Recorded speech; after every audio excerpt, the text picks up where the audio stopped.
मनुष्य की तरह उनके भी मुख से वचन निकलते थे। विश्वास नहीं तो रामायण के अंदर उदाहरण दे देता हूं। भगवान श्री राम जब सीता की खोज करते हैं, तुलसी जी ने लिखा, वो पेड़ पौधे पक्षियों से पूछते हैं, हे खग हे मृग मधुकर से भी तुम देखी सीता मृग ने। क्योंकि सत्य और त्रेता में पशु पक्षी पेड़ पौधे सभी बोलते थे। अभी भी विश्वास नहीं तो सीता का पता केवल पक्षी ने बताया था, किसी संत मुनि ने नहीं बताया था। और ये पक्षी कौन सा था? गीधराज जटायु। जिस गीधराज जटायु को मरते हुए देखकर भगवान ने गोदी में उठा लिया था। और तुम्हें मालूम होगा, राम कथा में, पूरी राम कथा में भगवान राम ने गीधराज जटायु की संस्कार भी किया, मृत संस्कार, पिंडदान भी किया, कसवा भी किया, तेरहवीं के लिए, मगर दशरथ की नहीं करी। तो जटायु और राम जी का आपस में क्या रिलेशन था कि जटायु का संस्कार किया, जबकि जिस पिता के पुत्र बन के बड़े बेटे होते हुए भी महाराज दशरथ के नहीं कर सके, वो प्रसंग तो कभी राम कथा में सुनाऊंगा।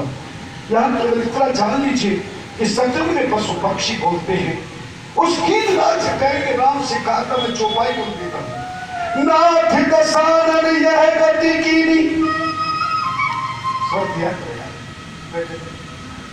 नाथ दशानन यह गति कीनी, तेई खल जनक सुता हर लीनी, दक्षिण दिश ले गयबु गोसाई, विलपत ताहि कुर्र की। याद दिलाना चाहता हूं क्योंकि कथा सुना रहा हूं, बात समझ गए ना। द्वापर युग में बलराम जी ने श्राप दे दिया था पेड़ पौधे पक्षियों को। उस दिन से वो आ तो करते हैं पर उनकी जबान बंद कर दी। बलराम ने कब श्राप दिया ये भी कभी राम कथा में सुनाऊंगा, आज नहीं। बस इतना समझिए कि सतयुग त्रेता में पशु पक्षी बोला करते थे। ये शिवरात्रि की कथा भी सतयुग की है। सतयुग में एक शिकारी रहता था, गुरु ध्रुव शिकारी का नाम था, जो छवि फैलाई।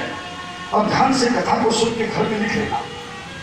गुरु ध्रुव नाम का शिकारी रोज धनुष बाण लेकर जंगल में जाता था, पशु पक्षियों का शिकार करके उनकी चमड़ी और हड्डी बेच करके जो पैसा मिलता अपने बच्चों का गुजारा करता था। एक बार शिवरात्रि के दिन प्रतिदिन की भांति धनुष बाण लेकर शिकारी चला गया जंगल में।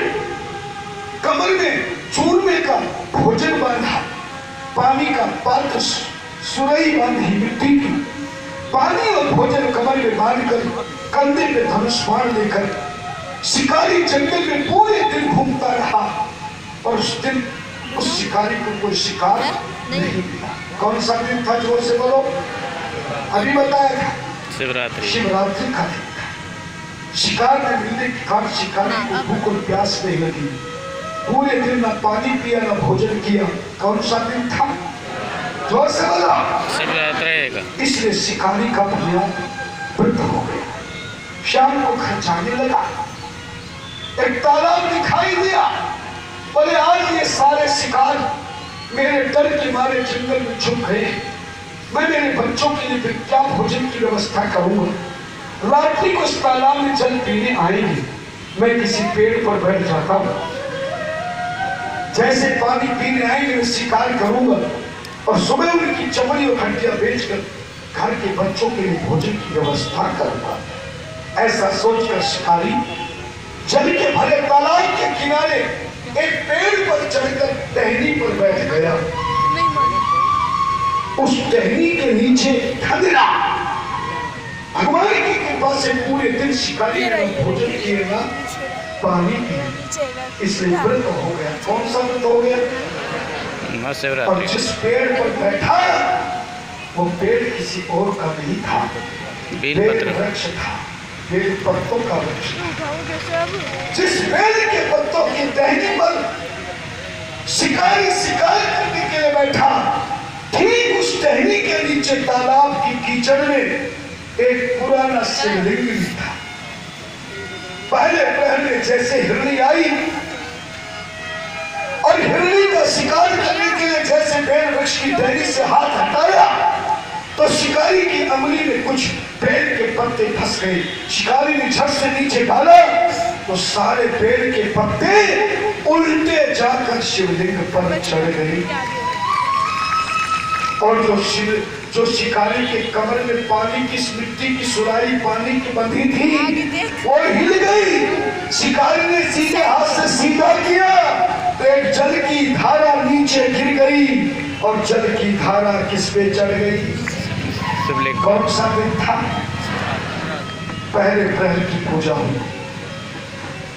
हिरणी ने प्रार्थना की, जैसे तेरे बच्चों की तुझे चिंता है, मैं भी बाड़े में अपना बच्चा छोड़ के आई हूं, 2 बच्चे।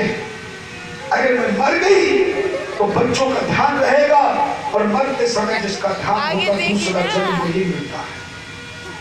मुझे थोड़ा सा समय दे दे, मैं बच्चों को दूध पिलाकर आऊंगी, तू मेरा शिकार कर लेना। वचन दिया, हिरणी चली गई। दूसरे पहर में हिरण आया, उस समय भी शिकारी के हाथों से बेल पत्र गिरे और उल्टे शिवलिंग पर चढ़ गए। पानी के पात्र को हाथ लगाया तो एक जल की धारा शिवलिंग पर दूसरे पहर में चढ़ गई। हिरण ने कहा कि मैं भी अपने बच्चों को एक बार आशीर्वाद दे के आ जाऊं, फिर तो मेरा शिकार कर देना। संकल्प किया, वचन दिया। शिकारी ने हिरण को भी जाने दिया।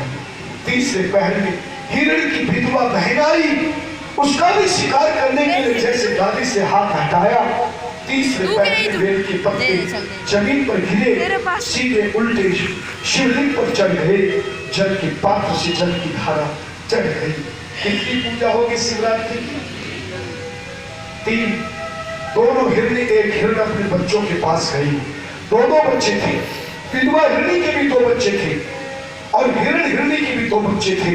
बच्चों ने दूध पिया।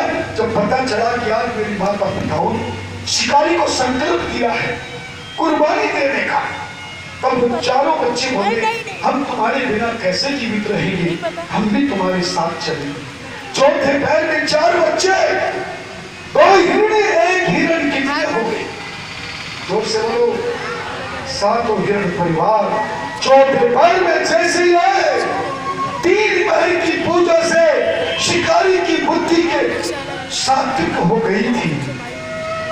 3 पूजा से 3 जन्मों के पापों से मुक्ति हो गई थी।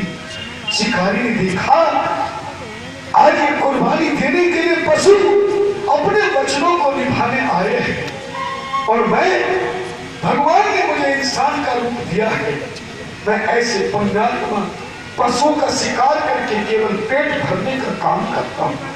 धिक्कार है, धिक्कार है। ऐसा कहकर शिकारी ने धनुष बाण नीचे डाला और धनुष बाण से टूटकर बेल की डाली के पत्ते चौथे पहर में भी शिवलिंग पर चढ़ गए। शिकारी ने कमर में से पानी का पात्र नीचे डाला, मिट्टी का पात्र था, शिवलिंग पे चढ़ा और सारा जल चौथे पहर में चढ़ गया। चूरने का, खाने का, भोजन का प्रसाद भी जो नीचे डाला क्रोध में, तो सारा प्रसाद भी शिवलिंग पर चढ़ गया। जैसे कूदकर शिकारी उन हिरण परिवार से माफी मांगने को नीचे कूदा तो डाली में ऐसा पांव फंसा कि कूदते समय शिकारी का सर शिवलिंग को टकरा गया और दोनों हाथ शिवलिंग को लग गई। तभी भगवान भोलेनाथ प्रकट हो गए। भगवान शिव का हाथ जिसके सर पर लग जाए वो अज्ञानी रहेगा कि ज्ञानी बनेगा? जोर से बारिश में जिस लोहे को छू जाए सोना बन जाता। शिव ने शिकारी के सिर पर जोई हाथ रखा, ज्ञान हो गया, ध्यान हो गया, सम्मान हो गया, चरणों में गिर गया। प्रभु मैंने तो जीवन में पाप ही पाप किया, मैंने जिंदगी में कोई पुण्य नहीं किया। प्रभु शिव बोले, शिकारी आज पहली बार सतयुग में तूने महाशिवरात्रि का व्रत करते हुए 4 प्रहर की 4 रात्रि की तूने पूजा की है, मांग। मैं छुपाता हूँ। क्या मांगना चाहता है? शिकारी रोने लगा, प्रभु मुझे नहीं चाहिए। आज ये व्रत हुआ है, ये पूजा हुई है, इसमें मेरा कुछ भी नहीं, इन हिरणों के परिवार की वजह से हुई है। आप इन हिरण के परिवार को वरदान दीजिए प्रभु। भगवान शिव ने कहा, जाओ ऐ हिरण परिवार, तुमने आज कुर्बानी का संकल्प लिया है, आज मेरी माया से तुम्हारे शरीर की मृत्यु हो जाएगी और मरने के बाद उन सातों के साथ उत्तर दिशा में 7 तारे बनोगे, नक्षत्र बनोगे। उत्तर दिशा में 7 तारों का मंडल बनेगा, क्योंकि अभी थोड़ी देर बाद कहाँ पे जाना है ना, खेत में। इस खेत में करना है ना, सूज देने का क्या? सप्त ऋषियों का मंडल सूजन की चढ़ती है ऊपर। जीवन में भूल गया मैं। हाँ?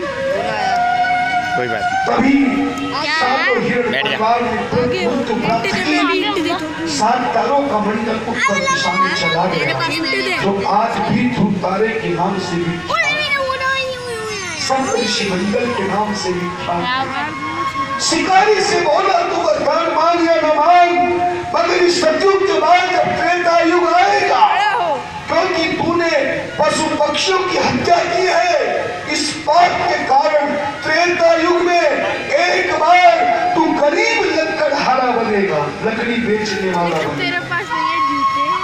मगर कुछ सालों के बाद तेरी मृत्यु हो जाएगी और उसी त्रेता युग में तू शिकारियों का राजा बनेगा।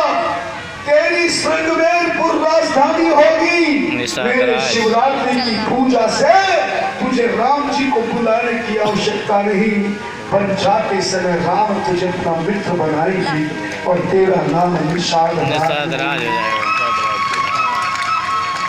भगवान शिव ने कहा, ये बेलपत्र मेरे द्वारा प्रकट हुए हैं, मैं इससे वरदान देता हूं, कोई भाग धतूरा समितुआ घास चढ़ाए या न चढ़ाए, चंदन लगाए न लगाए, जो आज से मेरे शिवलिंग को रोजाना या शिवरात्रि पर जो भी 1 लोटा जल का चढ़ाकर ये बेलपत्र चढ़ा देगा, मैं उसकी सारी पूजा को स्वीकार करके उसकी सारी कामनाएं पूर्ण करूं। एक और वरदान दिया, हाथ जोड़िए, सुन लीजिए। जिसको बेलपत्र ना मिले, आखिरी बात कहते आरती करा रहा हूं, हाथ जोड़िए। मेरी पूजा के समय मंदिर में अगर आपको बेलपत्र ना मिले, तो पहले से शिव मंदिर में चढ़े हुए बेलपत्र किसी और के द्वारा मेरे शिवलिंग में चढ़े हुए बेलपत्र या शिव मंदिर में पड़े हुए बेलपत्र जो पहले किसी ने चढ़ा दिया है, पहले चढ़े हुए बेलपत्रों को भी उठाकर जो मेरे नारायण जल से धोकर के चढ़ा देगा, तो नारायण जल से धुले बेलपत्रों को भी नए बेलपत्रों की तरह स्वीकार करें। मगर आज के बाद हे शिकारी, तेरे हाथों से जैसे उल्टे बेलपत्र चढ़े हैं, तो मैं वरदान देता हूं, मैं उसी बेलपत्र को स्वीकार करूंगा जो मेरे शिवलिंग पर उल्टा चढ़ाया जाएगा। उसी दिन से बेलपत्र उल्टे चढ़ने लगे और वो शिकारी एक जन्म में लकड़हारा बना, जिसकी कथा सत्यनारायण की कथा में तुम सुनते हो, और दूसरे जन्म में श्रृंगवेरपुर में निषाद राज बना, जो राम कथा में सुनते हो। पंजाब के समय सबसे पहले राम जी इसी निषाद राज से भेंट की और अपना मित्र बना। यह शिव महापुराण।